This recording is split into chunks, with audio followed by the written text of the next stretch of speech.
Hello and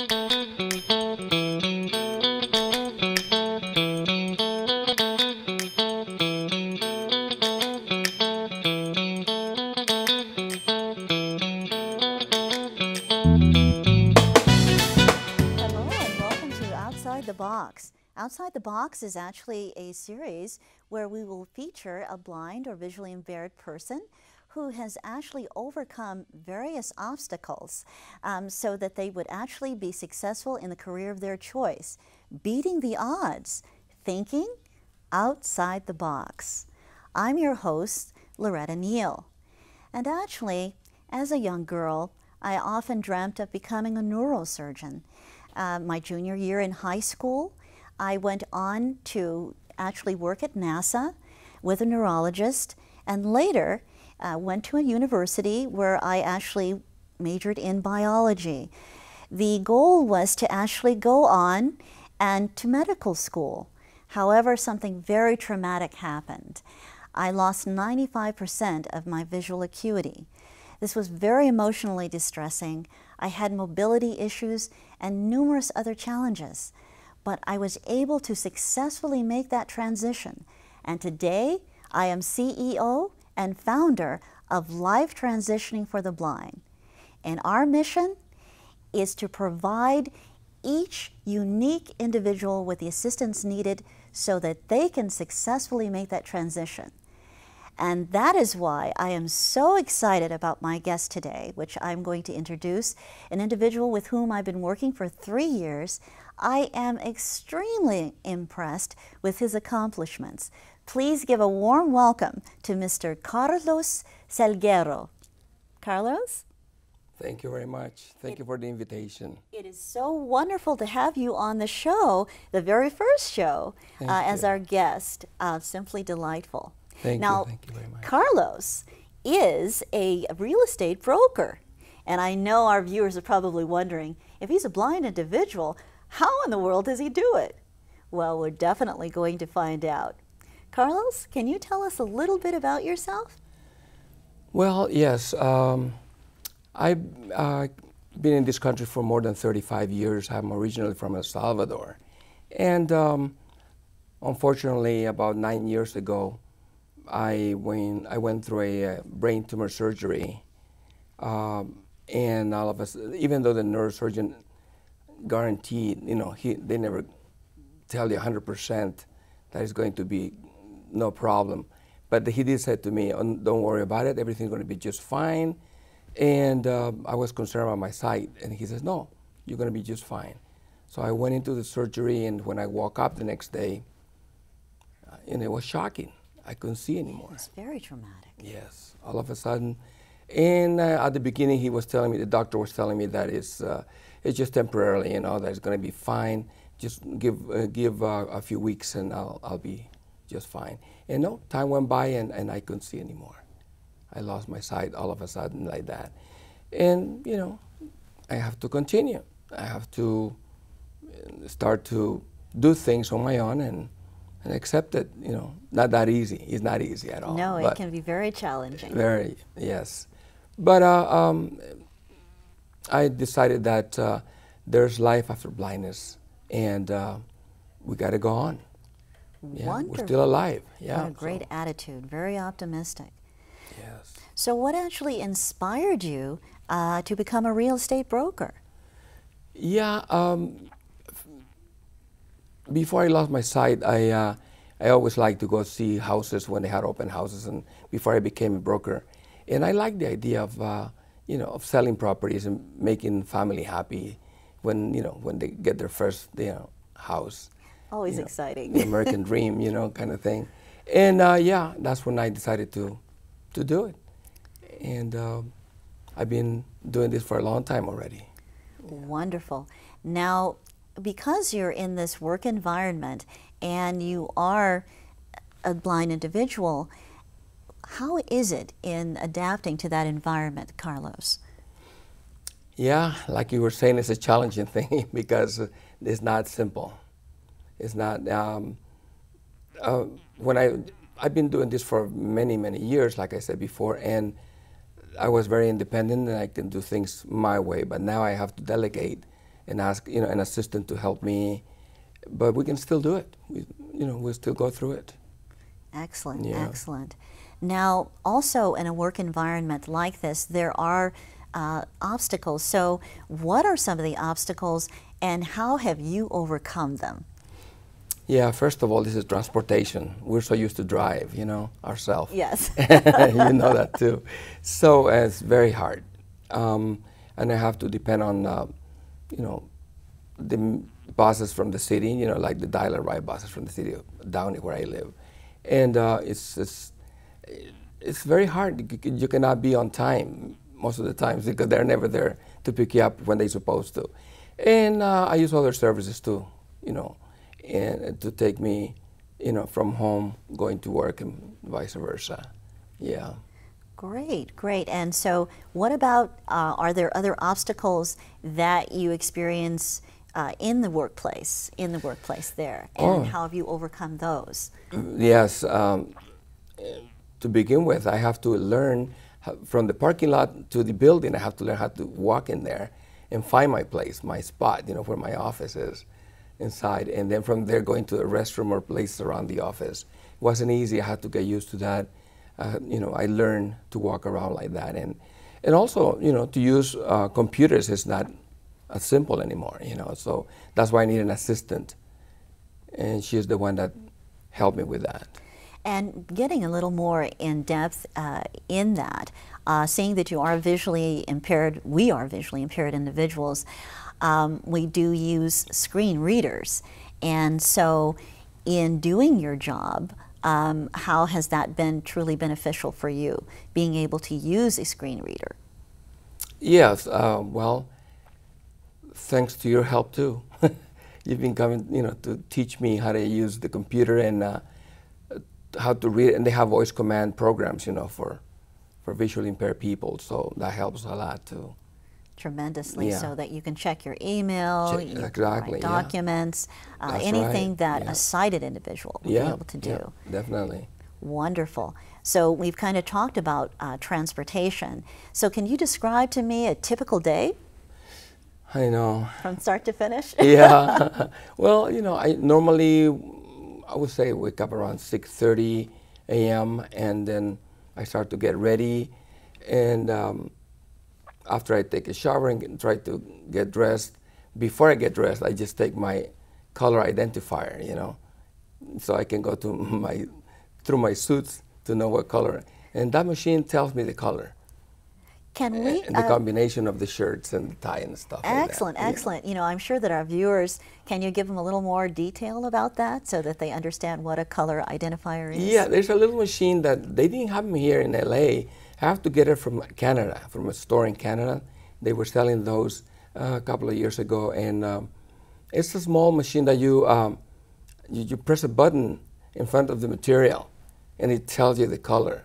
There's a little voice that tells you if it's a blue suit or brown or whatever color, and that's how you get them. And the same thing with the shirts. Yeah. And it works Excellent. perfect. Yeah. So far, I guess I look okay. When I go to work. I'm sure you look very Yeah. handsome, Carlos. Thank you. And so a typical day, and then And then I go. Yeah. And then after that, after I get dressed, I go to. I wait for the bus to pick me up in the morning. It takes me to the office, and I'm there until around 5 o'clock, depending what time they pick me up and take me back home. Wonderful. So I'm there all day, Yes. Yeah. And you accomplish quite a bit too. I try, yeah. Yes, most definitely. Now, there are also contractual agreements which have to be completed, by each client. So how do you work around that obstacle? How is that done? Yeah, that is the hardest part right now. It's a special program that I have to learn how to use. And I think that one of the last times you came to my place to teach me how to use certain things, we talk about that too. And you try to get into it, and you notice how hard it was, right? It You can be a really little remember? it can be a little challenging Yes, yeah, in that. yeah. But we were able to work out some of the glitches, and we're progressively getting to We that are point. getting there, yes, somehow. Because years ago, to complete a purchase contract was only a couple of pages. And nowadays it's about 18 pages altogether. And it's all computerized. We used to be able to do it handwritten, but not anymore. So you have to do everything through computers.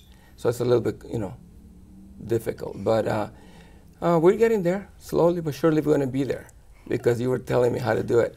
And we're trying, and Yes, we are. We're Yeah. overcoming those challenges. What I wanted to also talk about, Carlos, is individuals are probably curious as to how we're able to read things. We do use scanners, and how the scanner is actually very beneficial, has been beneficial in helping you. You're right. Yeah, thank God, with technology, those things help, they help us a lot, I would say, yeah. And with the scanner, you can just put the document there, and it will read it to you. Exactly. And it's excellent idea, it's big help, big help. Exactly. Yes. So Yeah. a lot of the technology, if Carlos has actually been using a lot of the technology, and this has benefited him tremendously. The Pearl camera we have been working with, and so forth, and various other devices, JAWS That's right. screen reader, which everyone's familiar with, Yes. which has been quite helpful. Definitely. Now, another question that I'm sure that our viewers would like to know too, in terms of properties, what types of properties do you work with? Are they just residential? Are they commercial properties? No, in my case, I cover all the areas. We do investment properties in commercial, and single-family residence too. And whatever, I cover all the areas on that. So that's not a problem. And also, I go far. I go all the way to to Sacramento and San Diego. All the areas. People ask me, "Do you sell a house in Riverside?" I say, "Of course, any place, no problem." I just need someone to drive me. Yeah. Yes, that's wonderful. Yeah, to take me there. So, if I may ask, how many years have you actually been in the business? Yeah, I've been doing this a long time. 24 years now. Has been more than 20. Yeah, 24 years. Almost 25 now, and we learn every day. We never know everything, totally everything, but it's fun. It's fun when you see those faces of the family, like I said before.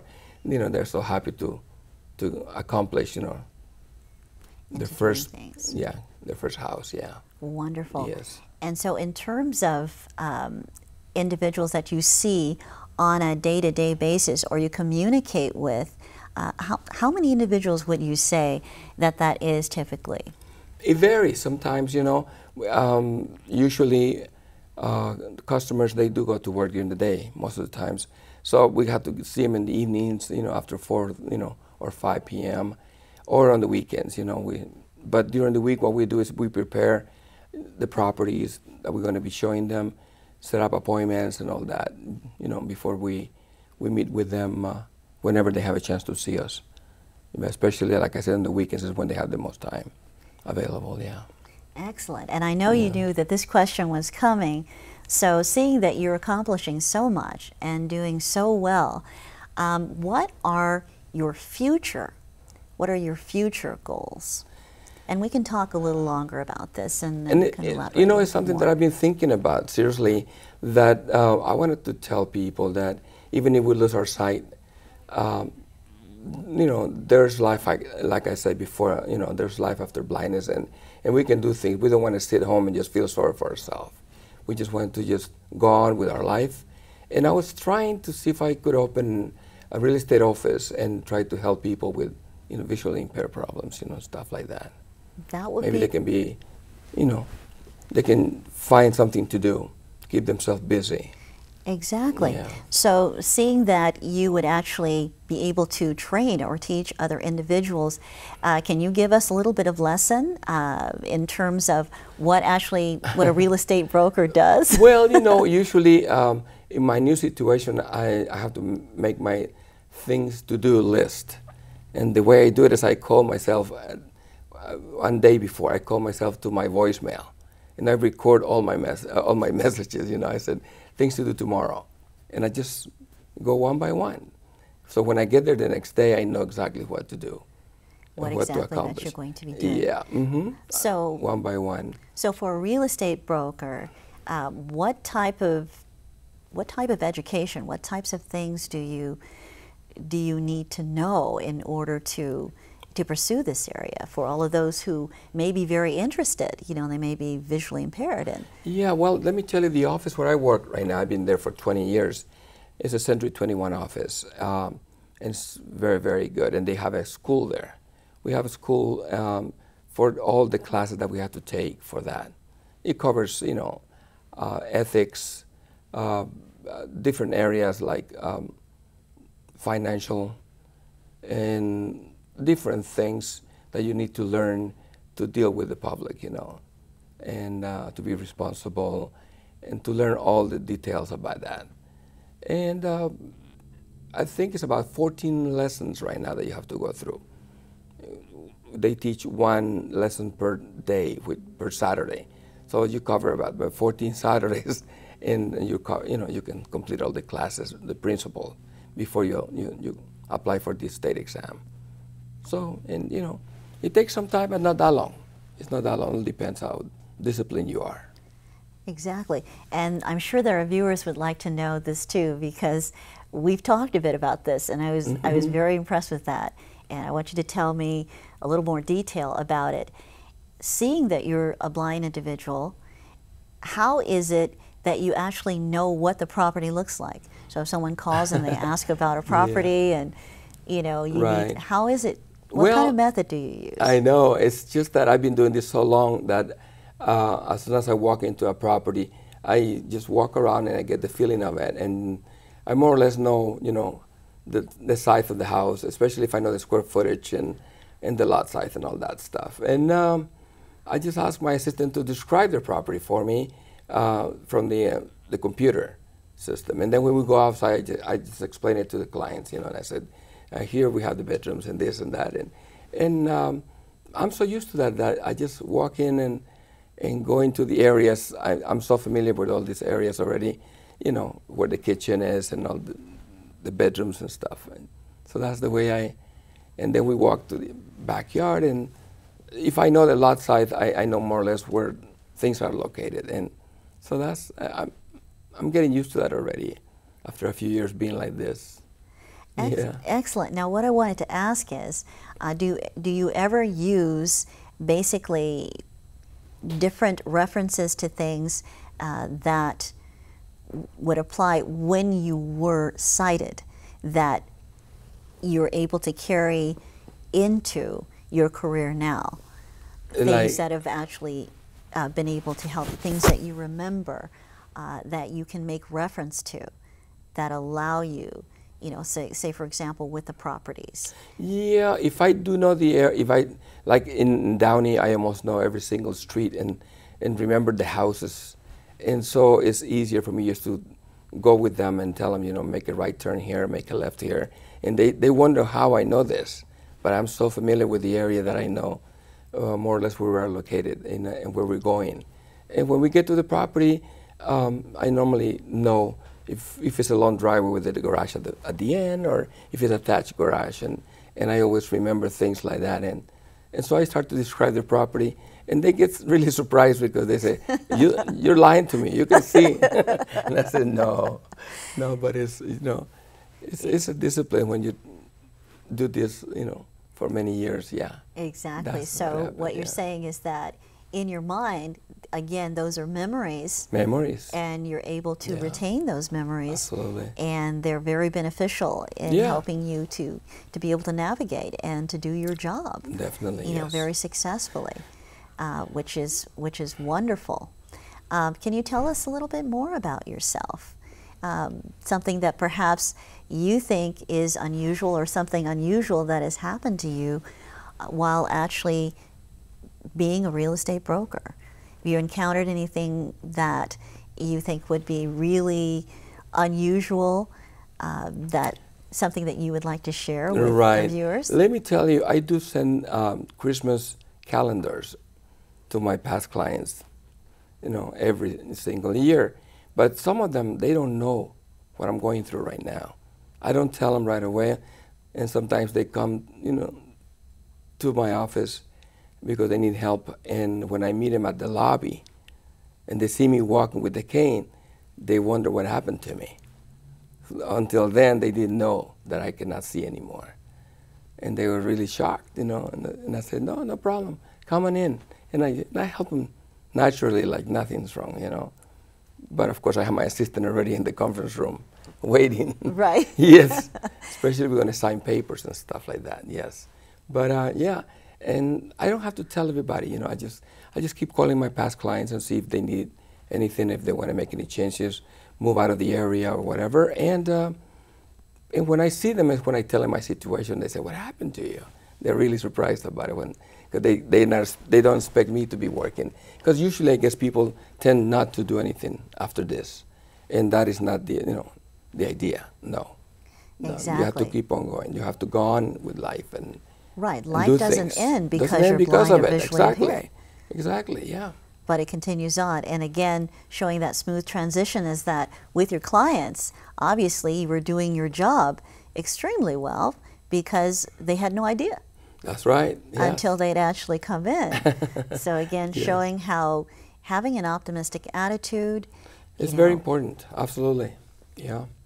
And then applying, using the tools that you have, the assistive and adaptive technologies. Very important. Yeah. Allows you It helps to a lot. combine that with a positive attitude and indeed to be successful Yes. Yes. in whatever it is that you do, most definitely. That's it. Yeah.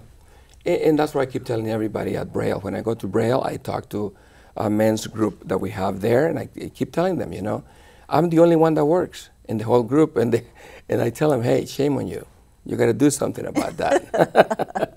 It's important. Yeah, they have to keep themselves busy doing something, that will keep them proud of themselves, and I tell them that. Yeah. So. Exactly. I remember you telling me a story too. It was something regarding one of the supervisors, and it was regarding the individuals who are actually sighted, and you being visually impaired. Can you share that story with our viewers? Well, my broker, the owner of the office, I should say, he is also a broker, and he is at the office meeting that we have every Tuesday mornings. He said, I feel bad that he sometimes, tell everybody, come on, what are you guys doing? Go to work. If Carlos can do it, you guys can do it too. You have no excuse, because they see me there every day, so I don't miss for no reason. I don't miss work at all. So you set a fine example. And I feel good and bad at the same time, because I don't want them to think that that the broker is giving them a hard time because of me, because they don't want to do things, But it's true. It is. They have no excuse. They can work if they want to, But sometimes you need a little push, and that's why the broker tell them, look at him. Yeah. And what he's actually accomplishing. Yeah, exactly. That's what so he tells them. Yeah. Wonderful thing. Is there anything that you would like to say to our viewers that would really be, especially those who are visually impaired, that you feel would really be a very beneficial piece of information, or that really encourage them? Yeah, I would tell them that try to learn new possibilities, new careers, or new positions in life, that only because they cannot see, they're going to have to stop, doing things. There's always tons of things out there that they can do. And even to be a receptionist in a place, or to work in customer service, different possibilities, They just have to, keep on going. Don't give up and just sit home feeling sorry of them, for themselves and stop right there. No, just go on. Life is beautiful. We just have to be positive, right? Isn't it beautiful? Exactly. It's a beautiful thing. You have to be Yes. very positive. Absolutely. Very positive. And we have thoroughly enjoyed having you as our very first guest. Thank you so on the much. show. And just, me. that I wish you tremendous success, and that we will most definitely be working together. Thank you. Thank you very much for having me. Thank you. I enjoyed it. If our viewers are actually inspired by anything that you've seen or heard today, please feel free to contact us. We want to hear from you. The information will be on your screen.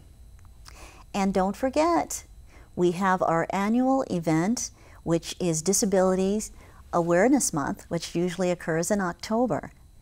And I just want to say thank you so much for watching, and we'll see you next time on Outside the Box.